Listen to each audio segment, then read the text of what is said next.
When we first started looking at music creativity in education about 20 years ago, the prevailing view was that creativity is something that's done at the end of education when you know a lot and you need knowledge to be creative. But many people could see that the people that seem to find creativity easiest are those who know the least, i.e. children. There's many examples of how the more educated people get, the harder creativity becomes.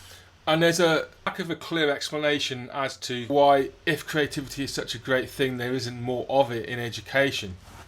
Over the last 20 years, we have developed a full range of creative music-centred resources for early years primary and special needs, and now we have over 10,000 teachers registered on our primary site and 2,000 parents from around the world, with a wide range of resources including a rich range of interactive multimedia for interactive whiteboards, laptops and tablet and phone devices. And we have trained thousands of non-specialist class teachers, many of them unconfident about music, so they can go away and teach music successfully using our resources. We have developed these ideas during our practice as professional jazz musicians and composers, in our one-to-one teaching from beginner to conservatoire level, but also through using a theory-driven action research type process to develop music creativity resources, initially for adults and later for children and their teachers, and a lot of our work has been directed at non-specialist classroom teachers. We realised that we needed a better understanding and a better theoretical base for the role and objective of creativity in education in order to help us develop our resources. And looking at academia and the research, we couldn't find the language, the concepts and terminology that we felt we needed to do the work we were doing.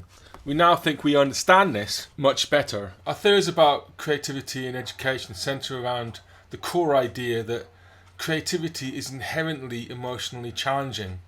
That's not something we found anywhere in the academic research. Indeed, learning that creativity can be emotionally challenging even when it's going well is one of the most important goals of creativity education. And this emotional challenge needs to be also balanced with information processing challenges and technical challenges. We found many of our students attempting musical creativity, especially improvisation, were overloaded and experienced what we call BOIP, brain overload in public. Looking at the idea that creativity is intrinsically emotionally challenging, we have two models or maps to go into this in more detail. One is the birth-death concept that says that one has to accept the death of a range of possible outcomes or an intended outcome and accept the birth of the actual outcome. And that emotional challenge can be experienced differently by different people.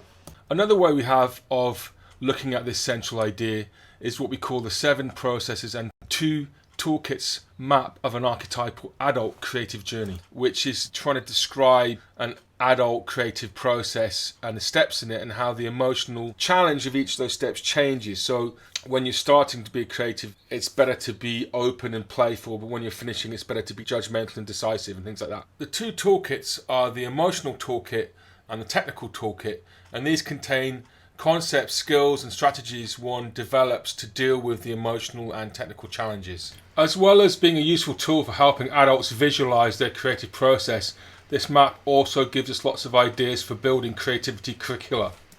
One of the reasons that education can often be anti-creative is that often it teaches the wrong kind of knowledge. Knowledge can work in 2 ways. The wrong kind of knowledge is anti-creative, and that's basically knowledge that is centered around analysing the quality of the end result of creativity, which is the focus of much traditional arts education, whereas the right kind of knowledge is the kind of knowledge that helps you to be creative.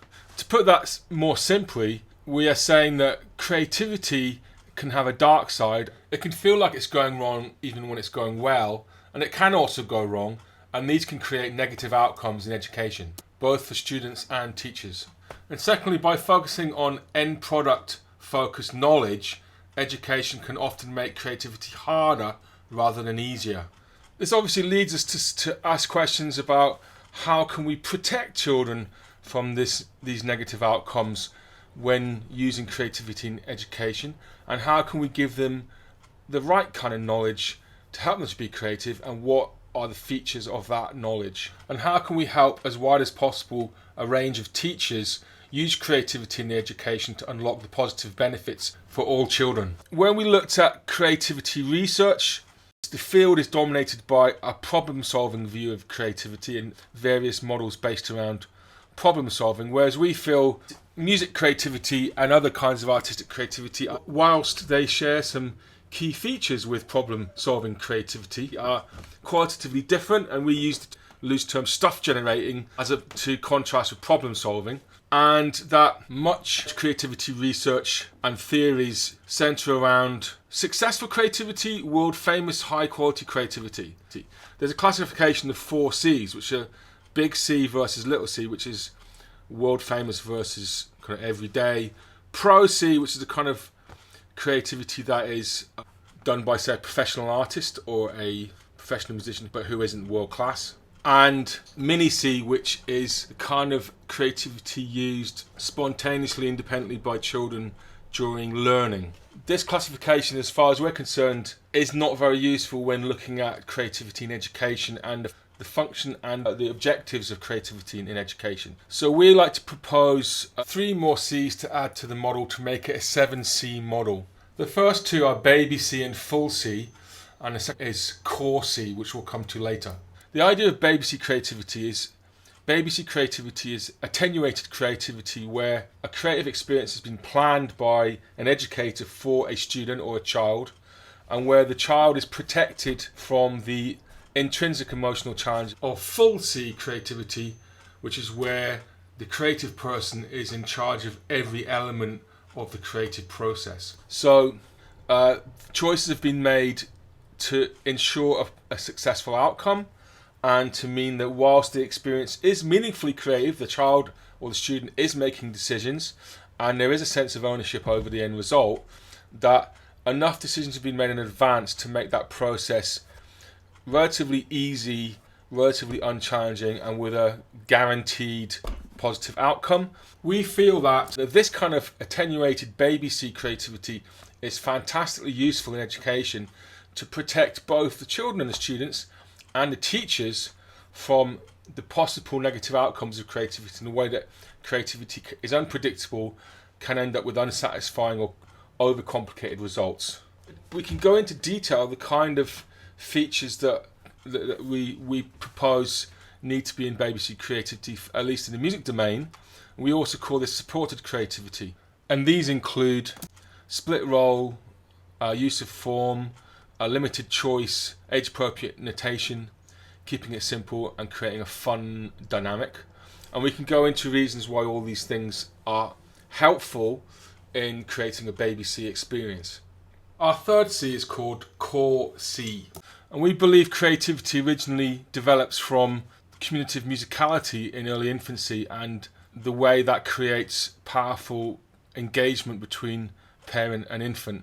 The initial function of creativity in core C creativity is connection and engagement, which drives development and learning. And it's later that creativity changes to have the purpose of producing meaningful outcomes, such as solving problems or generating stuff. So core C creativity is also very important in education, because it tells us that creativity creates tremendous engagement for learners, and between learners and teachers, and or children and adults. This gives a completely different objective for creativity in education and a different criteria by which it should be evaluated. We have done some initial research with Glasgow Caledonian University on measuring the impact of baby C education approaches in a primary school, looking at engagement and how children felt about music and creativity, and we will be presenting these initial results as part of this poster.